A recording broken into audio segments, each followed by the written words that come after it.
educação, comunidade, saúde, comunicação, universidade, cultura, cidadania em debate.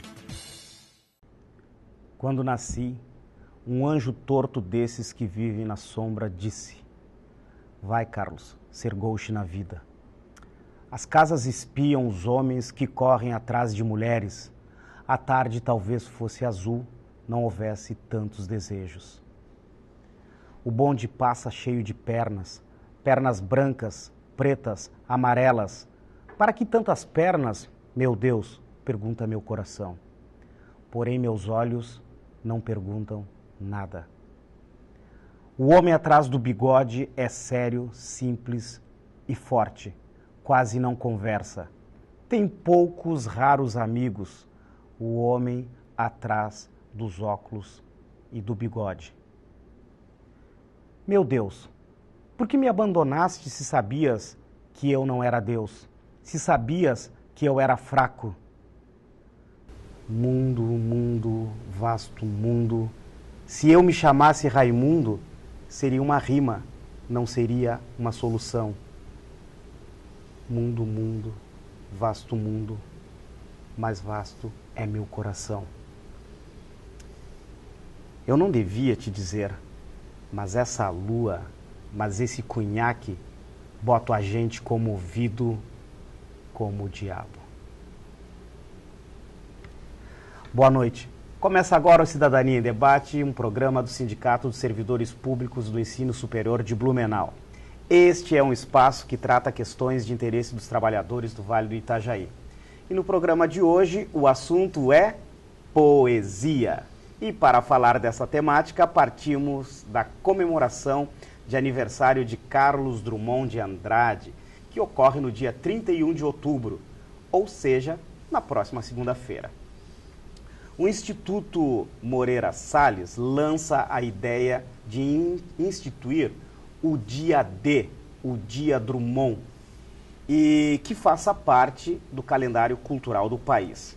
A intenção é repetir os irlandeses, e hoje o mundo inteiro, que festejam a vida do escritor James Joyce todos os anos no dia 16 de junho com o Bloomsday. Mas nós vamos aproveitar a comemoração dos 109 anos de Drummond para debater a poesia feita em língua portuguesa e, mais especificamente, a poesia e os poetas brasileiros. E para falar deste assunto e destes assuntos, o nosso convidado é o escritor e historiador Viegas Fernandes da Costa.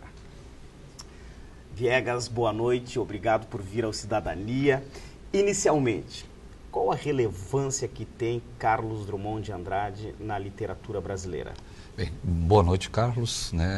A gente é que agradece o convite, a oportunidade de estarmos aqui mais uma vez, falando novamente de literatura, hoje especificamente do Drummond e da poesia, desse gênero literário. Sem sombra de dúvidas, Carlos Drummond de Andrade, poeta mineiro, nascido em Itabira, cidade de muitos minérios também, é um dos principais autores, não só da poesia brasileira, e não só de poesia, porque o Carlos Drummond de Andrade também se dedicou a outros gêneros literários, e especialmente à crônica. Ele, durante muitos anos, foi cronista de jornais, como o Jornal do Brasil, por exemplo. Mas o Drummond, ele foi e é um dos principais poetas brasileiros e da língua portuguesa e talvez, inclusive, da poesia mundial no século XX. O Drummond, nós não podemos atribuir ao Drummond uma característica única. É muito difícil você chegar e dizer assim, o Drummond, o tipo de poesia que Drummond fazia encaixa-se em tal estilo. Não, o Drummond, ele brincou com a palavra de diferentes formas. O Drummond, ele fez poesia romântica, ele fez poesia bastante contemporânea, bastante moderna. Ele ousou muitas vezes a fazer poesia que muitos entenderam como não poesia, que é o caso de um dos poemas mais famosos do Carlos Drummond de Andrade, que fala da pedra no meio do caminho. Havia uma pedra no meio do caminho, no caminho havia... E as pessoas, à época do lançamento, diziam, olha, isso não é poesia, isso a gente não pode conceber isso como um texto poético. Então, o Drummond ele é importante porque ele ousou estéticas poéticas diferentes. O Drummond ele é importante porque ele também ajudou a trazer o cotidiano, né, para dentro da linguagem poética. Vale lembrar que ainda no início do século XX, claro que a coisa muda a partir da Semana de Arte Moderna, mas até hoje, muitos ainda entendem a poesia como a arte literária que vai se dedicar a temas superiores, né, a que vai se dedicar a usar a linguagem de uma maneira metafísica e tudo mais. E o Drummond ele vai falar da sua infância, ele vai falar das coisas do cotidiano, né? Ele vai falar das coisas simples, né? Vai se dedicar ao amor, vai se dedicar ao erotismo. Né? O Drummond tem uma vasta produção também de poesia erótica, a maior parte dela publicada no final da vida e depois de seu falecimento. Né? Então, seja pela extensão do seu trabalho, pela quantidade de poemas que escreveu, que publicou, que traduziu. Né? Que também Drummond, fez isso, né? Isso, Drummond traduziu muitos autores importantes, não só da poesia, mas de outros gêneros também, mas também da poesia. Né? Então, pela extensão do seu trabalho e pela qualidade do seu trabalho, pela profundidade do seu olhar, né? Sem sombra de dúvidas, Carlos Drummond de Andrade está entre os nossos principais poetas. E eu acho que o Drummond, uma das contribuições sensacionais do Drummond é isso que você agora, né, logo aí, né, na apresentação, coloca, e muito bem, que o Drummond aproxima a poesia do nosso santo dia a dia e ele meio que derruba aquele mito, né, parnasiano, né, de que a poesia é algo do imponderável, né, das palavras difíceis, herméticas, né? E traz isso para o nosso cotidiano e que as pessoas, do modo geral, podem consumir poesia, Exatamente. Né? Exatamente. O Drummond vai falar do José, vai falar da Maria, né?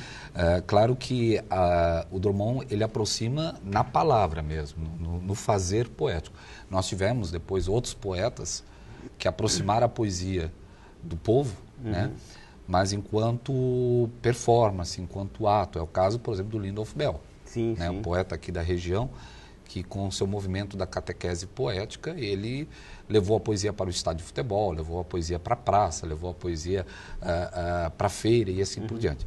O caso do Drummond, o Drummond enquanto ser humano, o ser humano Carlos Drummond de Andrade, era um homem tímido, aparentemente tímido, né? Bastante fechado, era um funcionário público característico, né? Aquele homem que ele não tinha bigodes, mas que poderia, se tivesse, estaria escondido atrás do bigode. Mas o texto dele é um texto bastante acessível, né? Isso não quer dizer que Drummond não falava de temas mais profundos. áridos, né? Ele tem muitos textos extremamente filosóficos até, né? Que tratam de questões existenciais, né? E ele consegue muitas vezes trazer o que é prosaico, o que é cotidiano, o que parece menos importante, né? E ele consegue mostrar a profundidade desses temas, né? Que aparentemente nós não conseguimos ver como profundos até lermos a poesia de Drummond.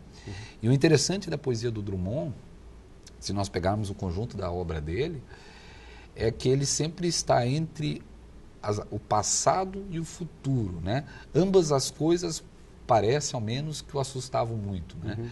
Ele está sempre sendo perseguido pelos fantasmas do passado, né? E oprimido por uma possibilidade de um futuro no qual ele não vai se enquadrar. Então, e o Drummond tem um poema que diz justamente isso, né? Ele é o poeta do tempo presente, né? Apesar dele falar das suas reminiscências e apesar dele falar das possibilidades do futuro, o Drummond ele é um poeta do tempo presente. E apesar de não estar mais conosco em vida, né, em carne e osso, em matéria, Drummond continua sendo um poeta do tempo presente. Né? Ele continua conseguindo dizer das coisas de hoje. Essa voz do Drummond está aí, né? Isso. E é isso que faz com que ele realmente seja um autor de qualidade, que ele realmente seja um poeta, né, com uma poesia de qualidade. E talvez o fato dele ter escrito por muito tempo crônica também, né? Que é justamente um gênero que trata do cotidiano, que trata do dia a dia, né? Das coisas simples do dia a dia, é que também facilitou talvez o Drummond poeta, né? Deu elementos para a sua poesia.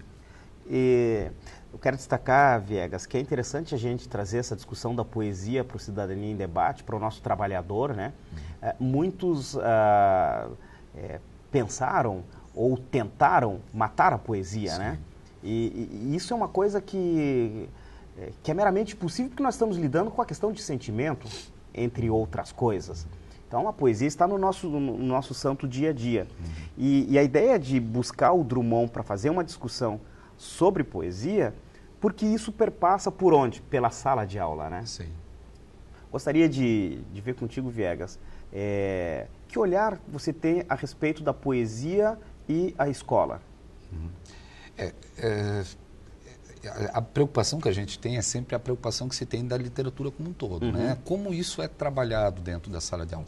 Já faz algum tempo que eu estou afastado um pouco da sala de aula, então eu não acompanho mais hoje, né? Como os professores estão trabalhando hoje.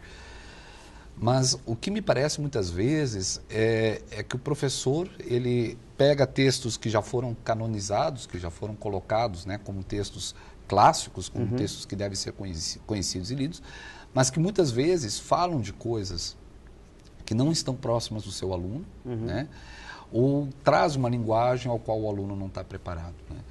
Então, eu acho assim, em primeiro lugar, o professor, o aluno, ele precisa sentir a poesia.